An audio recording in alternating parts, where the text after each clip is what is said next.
The channel how to add Linktree link on Instagram. So first of all, we will just open the Linktree app on our mobile device.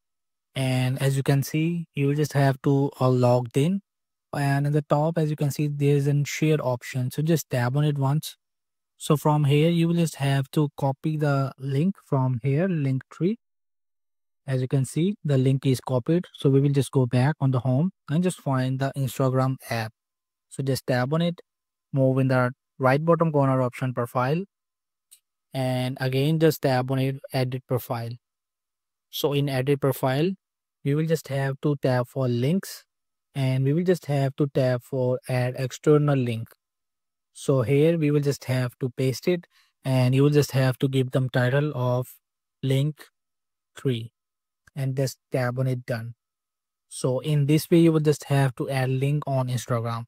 Thank you so much for watching, guys.